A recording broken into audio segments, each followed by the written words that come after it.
Welcome to the CBS Radio Mystery Theater Archives, the only YouTube channel which has the original classic episodes of the CBS Radio Mystery Theater in order with no ads.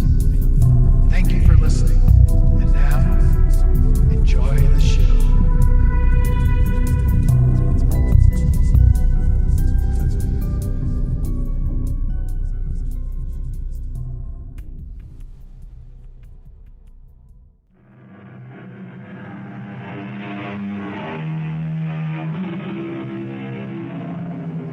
Come in. Welcome. I'm E.G. Marshall. An old Scottish prayer reads, "From ghoulies and ghosties and long-leggedy beasties and things that go bump in the night, good Lord, deliver us." 20th century man, of course, knows there are no such things as ghosts. There is one problem. He's never been able to prove it to everyone's satisfaction. It wasn't a polar bear, Doctor. It wasn't. I don't know what it was, but it wasn't a polar bear. Here, Mr. Manson, drink this. It will warm you. I'm not cold, Doctor. You were out on the ice. You're shivering. Not from the cold, Doctor. Not from the cold. Drink it, man. Then we can talk. There's nothing to talk about, Doctor.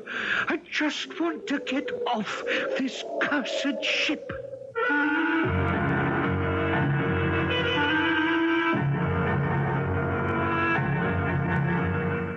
Our mystery drama, The Captain of the POLESTAR, was adapted especially for the Mystery Theater by Burnett and stars Paul Hecht.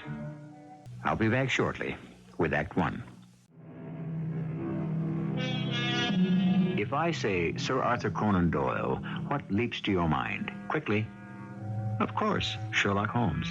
Everyone's aware that Doyle wrote stories in which Holmes did not appear, but unfortunately, they were engulfed by the tidal wave of Holmes' popularity. It's a pity, because Doyle was a great storyteller and a master in creating suspense and terror. Today, we'll let you judge for yourself with this strange and tragic tale as reported in the diary of young Dr. John McAllister Ray, whom we now hear applying for a position as ship's doctor in the office of Ronald Bruce, who operates a fleet of whaling ships. Sit down, Dr. Ray. I can't abide young fellows who stand at attention. Yes, sir. Thank you, sir. Yes, that's better. Now, you've applied for the position of ship's doctor. You think a whaling voyage is something like a holiday you young medics get on the P&O ships to the Far East. All fancy dress and beautiful, lonely young women. No, excuse me, sir, but I don't think that's quite fair. If you've read my application, you'll see that I'm interested in research on... the effect of extreme cold on human conditions. Oh, yes, I'm sorry, sir. I didn't realize you'd read it. Don't apologize.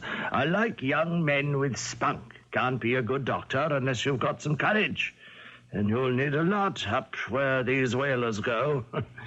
Yes, you're not married, but are you attached? Well, as a matter of fact, I am engaged. And what does she think of your being away for a matter of some long months? Well, I didn't see any point in telling her, sir, until the job became an actuality. It's cautious, too. Yes, I like that.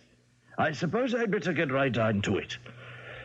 We do have an opening for a doctor on the POLESTAR. Oh, you do? Yes. The fact of the matter is, we don't know yet who is going to skipper the POLESTAR. Well, it would appear to be more a matter of concern to you than to me. Yes, well, yes, on the surface. For the last 4 years, the captain of the POLESTAR has been David Craigie. And we've been very satisfied with him. He's a fine sailor and always brings home a full ship. Well, I don't understand the problems. Well, Craigie hasn't appeared. Well, you could surely get in touch with him and ask... You don't understand. Craigie on a ship is one thing. Ashore is something else. He has peculiarities. One of them being that as soon as he's finished a voyage, he gets his pay and takes off for parts unknown. We don't know where he is. I see. Well, I'm giving Craigie until tomorrow. I still am of the opinion Captain Craigie will be here. And I must warn you about Craigie's peculiarities if you should sail with him. Peculiarities? Yes. It would be on my conscience if I neglected to explain that although Craigie is our best captain and a fine man, is subject to moods. Fits of depression? Well, I don't know the medical terms, but I must tell you he has them. He's also a very private man. In fact, his cabin is off limits to all members of the crew. He keeps it locked throughout the voyage. Not even the steward is allowed in to clean up. The captain does for himself. I see. Now, if this sort of behavior might give you problems, I wouldn't want you to sign on. Well, I've always respected privacy, sir. Ah, fine. On your word, my secretary will give you some papers to sign, and we'll expect you aboard the POLESTAR on the 19th at 8 a.m. sharp.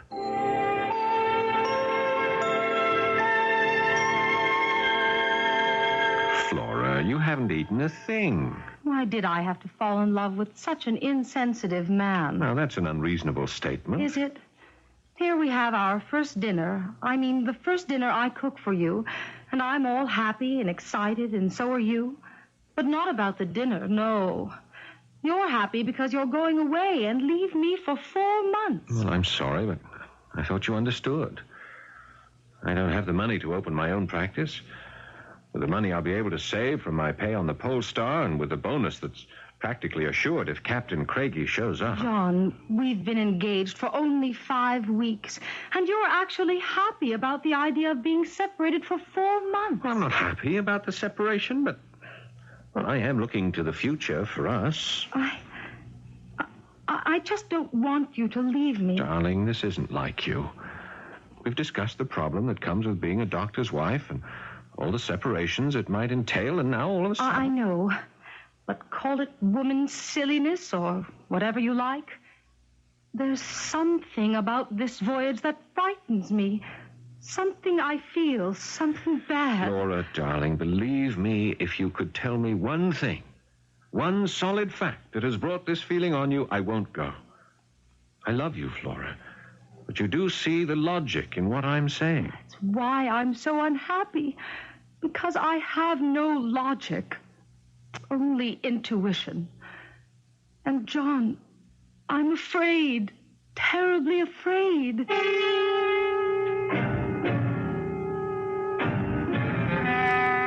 As I open my diary for yet another entry, I cannot help but remember Flora's forebodings. As I write the date, September the 11th, I realize we've been out some 3 months now. Latitude 81 degrees 40 minutes north, 2 degrees east. There is solid, unbroken ice to the north to which we're anchored, and the same conditions prevail to the east and the west. Come in. I'm sorry to bother you, Doctor. That's all right, Mr. Walker. We're running into real problems with the crew. Oh, medical problems? No, sir. The men are all healthy. It's the captain and the ship. You see, if that pack ice in the south hardens and we're going to run out of food and fuel, the men want the captain to turn around and head for home. Well, you're the first mate. I should think that you'd be the man to pass that information along. Well, ordinarily I would, sir, but, well, you know the captain. He seems to have taken a liking to you, so the men decided I should ask you to convey their wishes to him. Will you do it, sir? Well, if it's their wish, but I feel that such a request coming from me, the man who's on his first voyage to the Arctic, may not exactly... Oh, you don't have to be an old hand up here, sir, to know that from now on the weather can only get worse, and that the ice to the south will freeze solid. We must get away while we can. Very well, Mr. Walker. I'll speak with the captain today.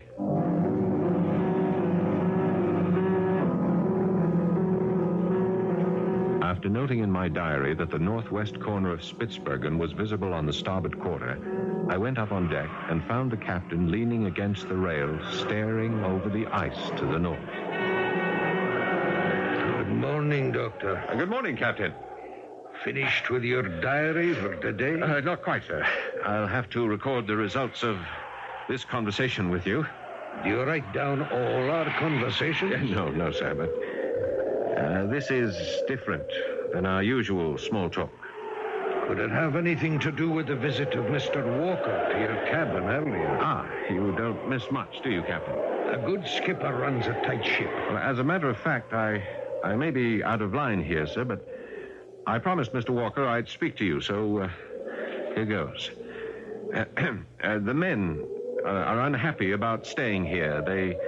They want to go home. Do they now? Yes, sir. Yes, sir. They feel that to stay here longer is endangering their lives because it's only a short time before the ice to the south seals us in. I'm aware of that possibility, Doctor. Then you, There are whales to the north, Doctor. A whole school of them. I've seen them blowing. Do you realize there's only one small strip of ice to the north between us and a fortune? Well, money won't be much good to us if we're dead, Captain. I like you, lad. But nothing's going to stop me from getting them whales. From your answer, I take it that there's considerable danger in our staying, and there's justification for the men's feelings. Danger? There's danger on every trip to the Arctic. Your research should have taught you that. As for the men, they're paid to risk their lives, and well paid, too, so... And your life, Captain? What about that? My life's my own, Doctor. But I'll tell you one thing. There's more to bind me to the other world than to this. Other world? Your meaning escapes me, Captain. You stick to your medicine, Doctor. I'm going below. Tell Mr. Walker to call me if there's any change in the ice to the north. Now get out of my way.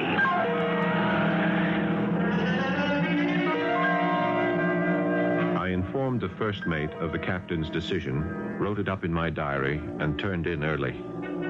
But I slept badly that night. Between fits of wakefulness, I dreamed. And they were strange dreams, or rather the same dream. I dreamed I heard voices from the captain's cabin 2 doors away from mine. I could only make out snatches of what I thought I heard.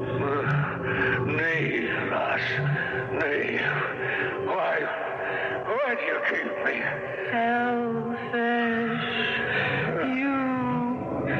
Your love. Different. Selfish? You dare call me selfish? You know what I would try. Always trying. You cannot. You must not. I want you.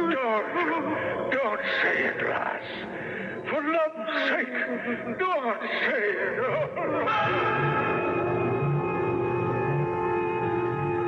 When I woke, the dream, or rather nightmare, was so vivid, I could still hear the sobs of the woman and the voice of the captain.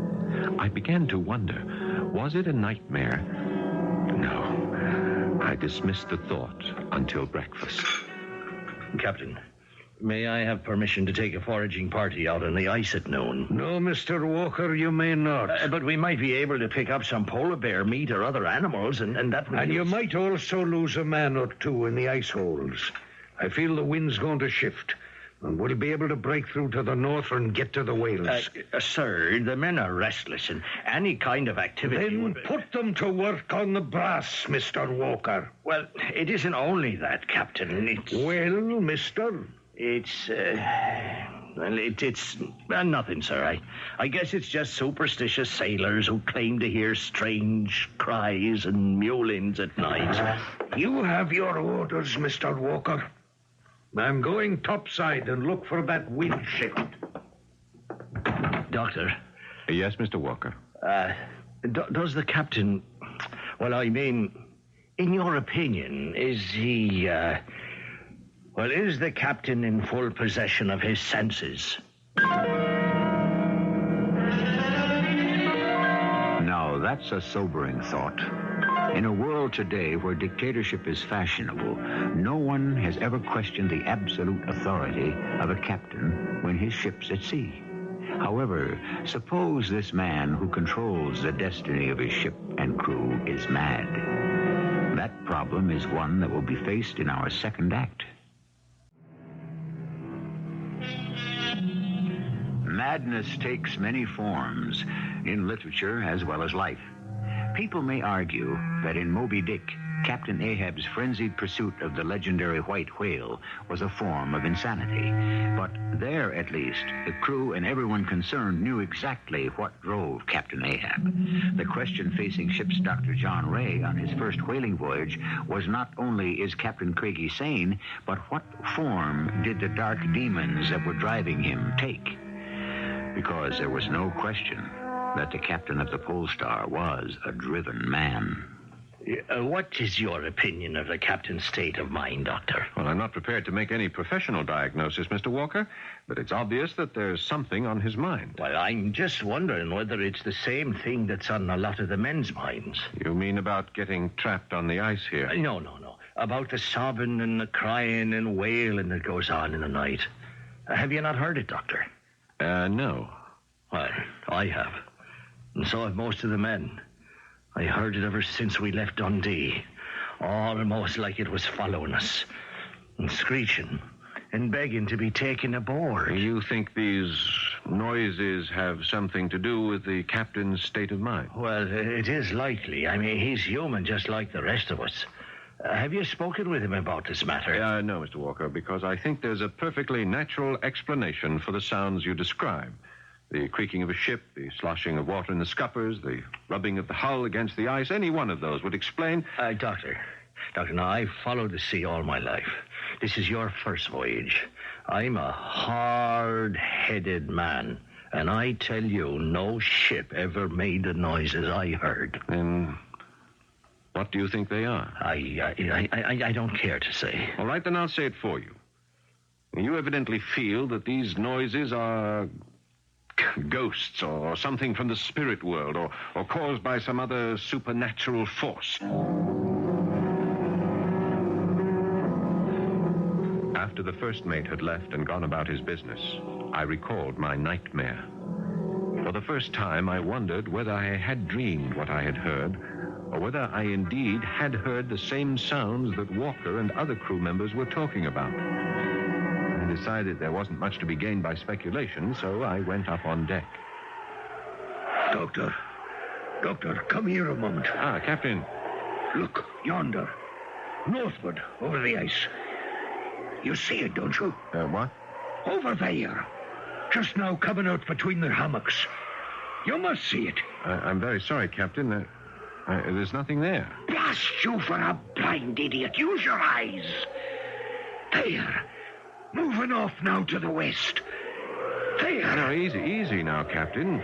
My goodness, you're shaking. You're not yourself. Look at the perspiration streaming down your face. Let me take you below. Look, man. You see her now, don't you? There, right there.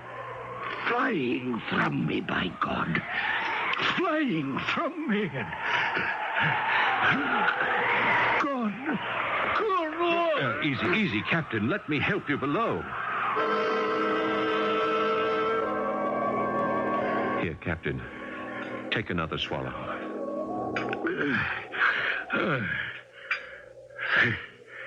Thank you, Doctor. You had quite a shock. Now, I think you should go to your cabin and lie down for a while. You saw her, didn't you, Doctor? I'm sorry, Captain. I saw nothing. Nothing? You don't think I'm mad, do you, Doctor? Tell me now, man to man. Well, I think, Captain, you're disturbed about something. Right. But, Doctor, what do your medical texts say about madness? In what context? Or what do they say about symptoms? Bad dreams. Are they a sign of madness? Well, not always. They can be. Any other symptoms?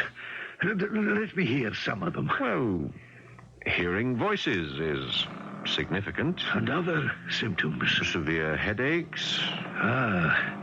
Nary a headache since we left Dundee. And before that? No head pains, Doctor. Any other symptoms you know of? Delusions. What's a delusion? Seeing things that aren't there. Now we come to it, Doctor, don't we? Who the blazes is that? Mr. Walker, Captain. Well, come in, then. What's the commotion, mister? It's the cook, sir. He needs the doctor. Well, what happened? Well, he burned himself pretty badly. Well, let me get my bag. We'll get right down there. I treated the cook's hand, which was scalded, but not as badly as I'd feared. The captain, with a fine mixture of persuasion and authority, got the cook back into the galley, and we returned to my cabin to let me rid myself of my bag. Captain, if something is worrying you, and you've admitted as much, I can't help you unless you tell me just what it is that's bothering you. Easily said for you. But if I were to tell you what I've never told a living soul, it would do neither of us any good. Well, it certainly can't if you won't tell me. Nay, what's bothering me is between me and... well, it will pass. But seeing me all these weeks, and just now with Cookie, would you say a court of law would find me mad? Well, I'm not a lawyer, but in my opinion, no. Well, that's that then. But as a physician, and from my observations, I would advise that it would be best for you to get home and settle down for a bit of a rest. Home? One word for me and two for you.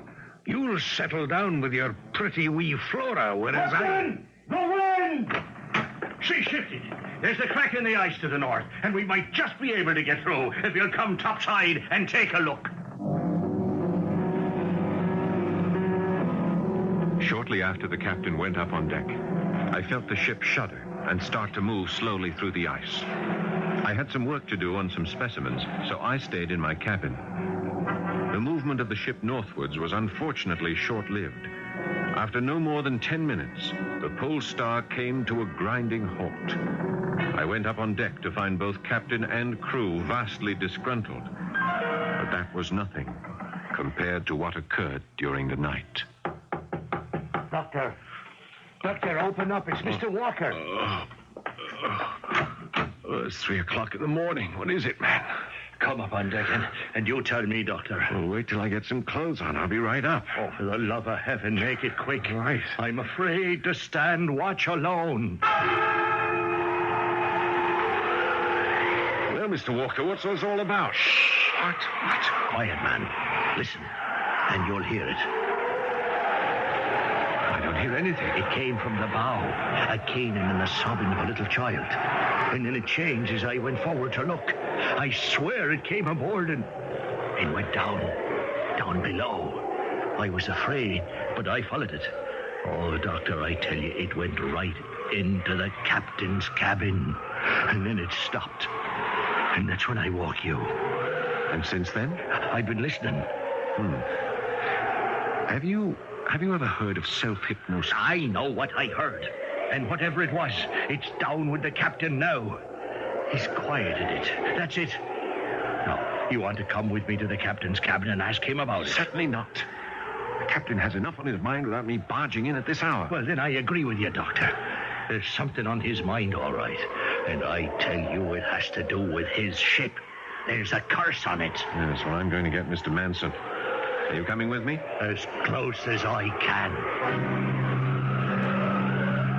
Looking back now, I realize I should have insisted that Walker be put in sick bay, but I simply didn't foresee what was going to happen. I hadn't been back in my cabin a half hour before Manson got me up to help with Walker. When we reached the deck, I could see the figure of Walker lying crumpled on the ice just off the starboard bow. I asked Manson what had happened. We were standing at the rail. He was listening. I too, and suddenly he shouted, There! Benson, the lights! Right there off the bow. Do you see them? I see something. I don't think they're lights. Of course they are. And watch. You see the way they dance? Like they're beckoning. Come on, man. Let's find out what this is and put a stop to it once and for all. Hey, wait. Mr. Walker, easy. Wait up. Those aren't lights at all. Just a reflection off the ice of the northern lights. I can see it plainly now. Don't be a fool, man. You can't see them clear like I can. Here, I'll reach over and... Careful, watch out!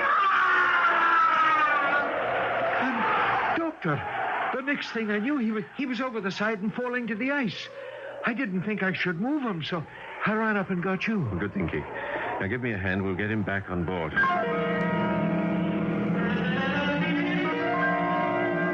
diary entry for that date reads, First Mate Walker confined to sick bay.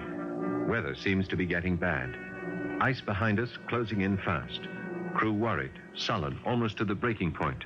Must speak with Captain Craigie about Manson's report on our supplies.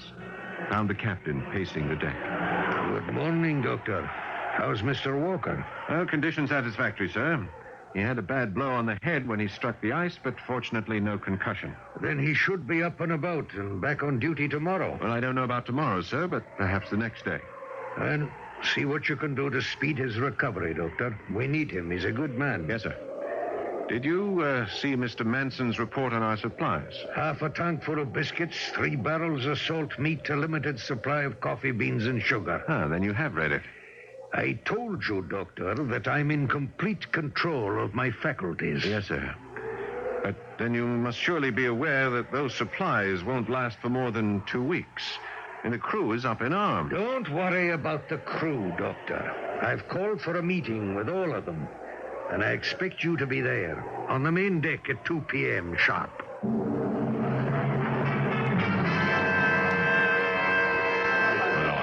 All right, lads, all right. Now listen well to what I have to say.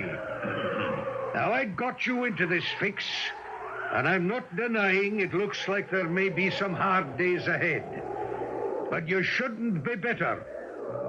Just remember how much oil we brought back from other voyages, and the money you've put in your pockets. Oh, yes, that's true, Captain. Yes. We've tried a risk or two before, and we succeeded.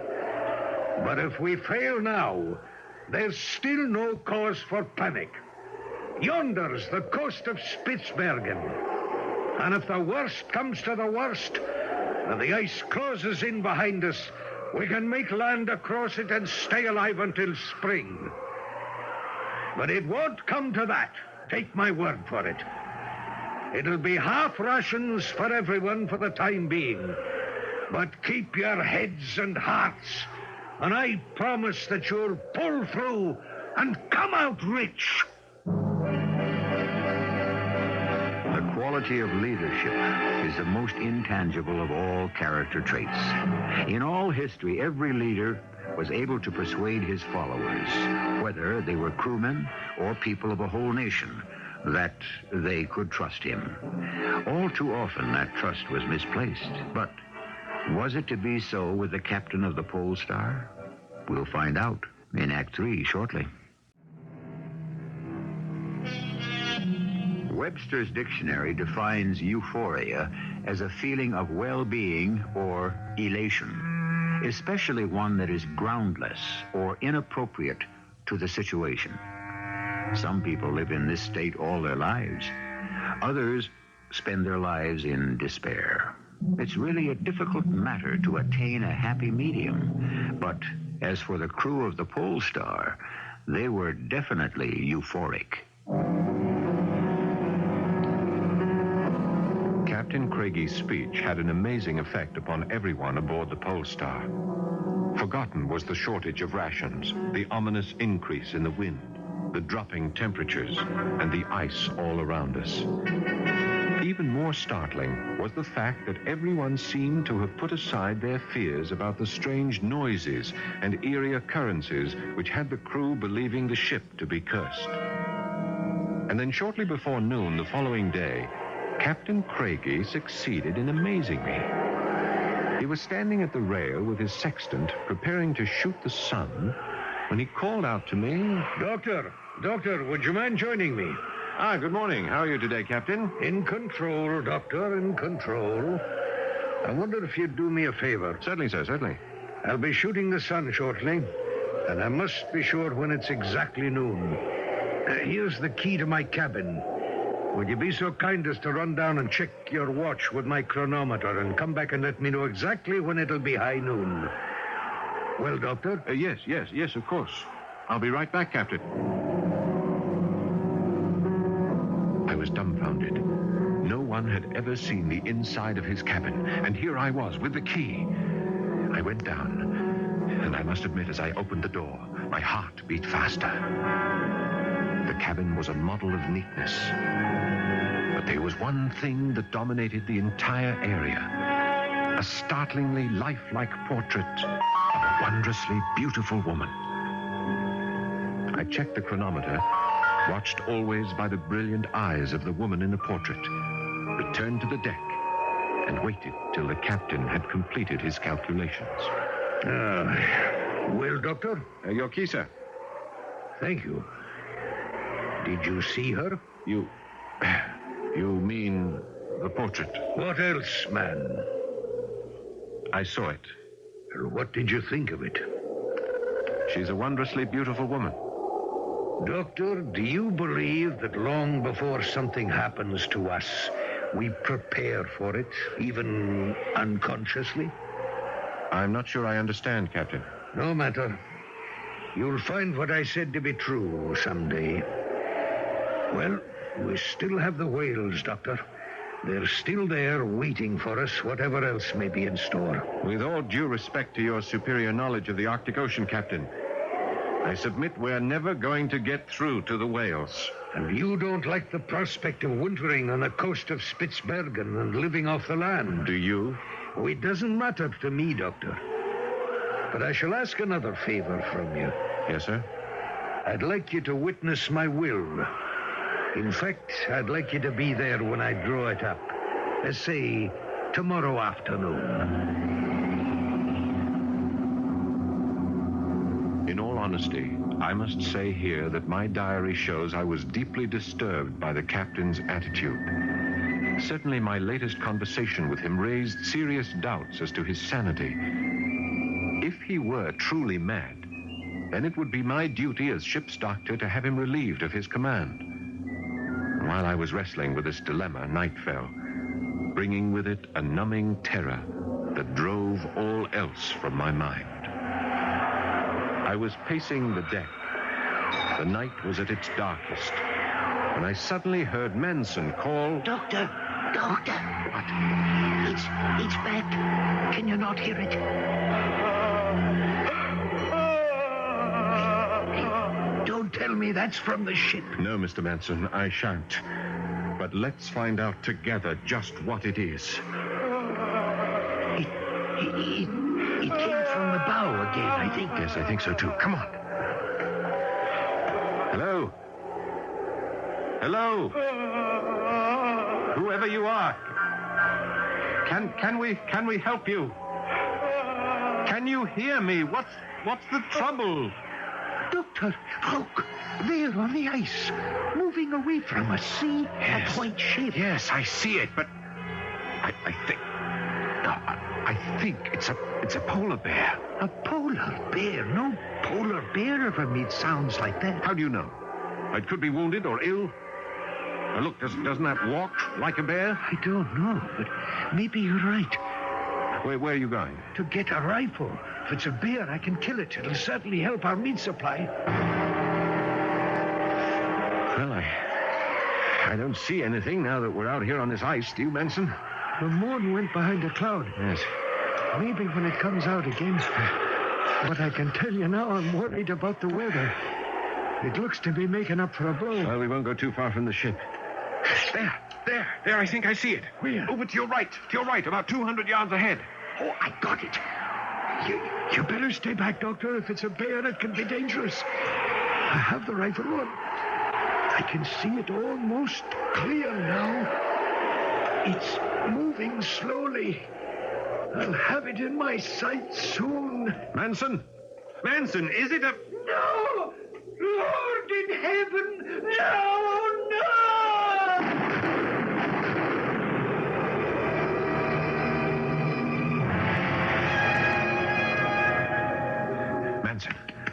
Benson, come on. Come on, you're all right now. How did I get back to the ship? I got help. We carried you back. Now, you've had a severe shock. Just let me inject you, and the sedative will give you... It wasn't a bear, Doctor. It wasn't a bear. I saw it clear for just a minute. It wasn't from this world, I swear. It was shaped like a woman. But it was smoke or a cloud. Yes, all right. You'll be getting sleepy now. Just a minute, and we'll talk about it in the morning. It wasn't a bear. I saw it. I kept my appointment with Captain Craigie at 2:30. We met in the main cabin and sat at the table on which we ate. The captain had pen and paper, but I wanted to talk with him about things other than his will. Captain, I don't know how else to say this, so I'm going to come right out with it. I think you must get rid of that portrait. We're here to have you witness my last will and testament, Doctor. As I somehow think the subjects are connected. You'll oblige me, Doctor, by keeping your thoughts to yourself. Captain, I was with Benson last night out on the ice. And you're not suffering from shock? I didn't get as close to, well, whatever it was that almost drove Benson mad. Are you telling me that there was a presence out on the ice? Well, there was something. I saw it. You too, Doctor. Are you sure you're not suffering from delusions? I'm sure. Well, then it must follow that when you suspected me of having delusions, I wasn't. How did you come by that portrait, Captain? Did you have it commissioned? Was it given to you? I stole it. Oh, you don't mean that. I do. She was mine. Mine. She was married to a dissolute drunk. She loathed him, but she wouldn't leave him. Perhaps she didn't love you. Don't ever say that. She loved me and I loved her to distraction. Why do you think she died? It was my fault. I tore her apart, or rather our love did. The last days all we did was quarrel. But she wouldn't leave her husband. She could not break her marriage vows. And the portrait? I arranged to have it stolen from him. He didn't care one way or the other, but I couldn't sleep thinking of her beautiful face in his house. Since the day it came to me, it's never left me. Nor has she. She's always in my mind, if that's what you mean. That's exactly what I mean, Captain. It's an unhealthy situation. Your thoughts about her have... Well, they've brought some strange happenings on this ship, and the portrait must go. Ridiculous. Not at all. It's the portrait that nourishes your thoughts night and day, Captain. There'll be no more talk about it. Now, let's get to my will. Very well. But then I ask a favor in return. Which is? That you witness my will. You? You're all right, lad. You have a long life in front of you. But why do you say that? We're shipmates. Your fate and mine. Don't talk nonsense, Doctor. I'm making my will because of you. I'm leaving everything I own to you. But why? We are hardly... Because you've seen her. At last, you've seen her. The captain made his will. And at the last moment, since he had made me his heir, decided to have Walker witness it. That night, sleep would not come. I tossed and turned, but finally gave up and went on deck. At first, I thought I was alone. But then I heard a soft sobbing coming from the other side of the deck. I walked over slowly. Captain? Captain, are you all right? Go away, lad. There's no place for you here. Captain, you need my help. Now let me... I tell you, go away. Unless you dare to look. Well, if you tell me where to look. Out on the ice, lad. Anywhere on the ice. Just keep looking and trying and trying. Captain, please, I beg you to come below. I see her. There she is. Goodbye, lad, and God bless you. And with that, before I could even move, he was over the side and running off on the ice. I followed him as fast as I could, and as he ran, I could hear him, but always getting fainter and fainter. Coming, my love. Coming, lass. I've waited too long for you. My love. My wonderful girl. Captain. At last. Captain. Together. Captain Craigie, come back. Captain, come back.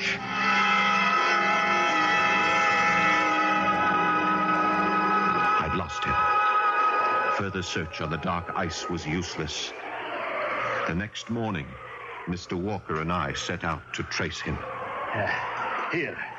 He fell here. Look, the snow hasn't wiped out all traces. That's right, and he got up, but which way did he go? Now, let's keep straight. All right. There's no reason for him to veer.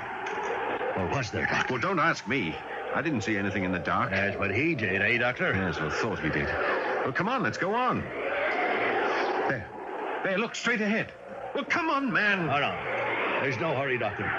If that shape is the captain, he's long dead. A man doesn't last long out here lying down. It's the captain right enough. From the looks of him, he's been dead for some hours. You see that blanket of ice crystals and snow that's covering him? Yes, I see. He's gone. The wind blew it away. Doctor, didn't it look like when the wind hit it, it was blown up in the shape of a woman and sort of floated off? Did you notice that, Doctor? Nonsense, Mr. Walker. It was simply a snowdrift. Now, let's get the body back aboard ship.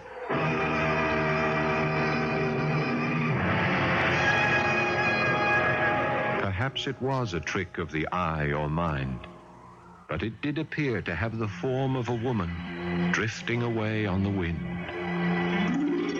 We brought the captain aboard, buried him, and steamed back home with no more disturbances aboard the ship. The portrait? I insisted it be buried with the captain, as it was a provision in his will. May he, or they, rest in peace.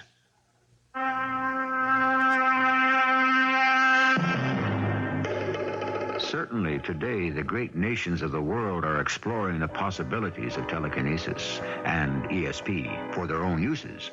I, for one, don't think it beyond the realm of possibility that the mind can conjure up images that seem to take on some shadowy form of reality. But then, they're not really ghosts, are they? I'll be back shortly. If coming events are said to cast their shadows before, then the story you've just heard, The Captain of the POLESTAR, which was written by Doyle at a very early age, certainly foreshadows Doyle's interest in ghosts and the spirit world. It does even more than that. It shows a deep belief which Sir Arthur held to the end of his life. And I can only believe, if he can hear this, how pleased he must be. Our cast included Paul Hecht, Court Benson, Earl Hammond, and Jane Ivers. The entire production was under the direction of Hyman Brown. I hope you enjoyed this episode of CBS Radio Mystery Theater. If you've enjoyed this and want to hear more,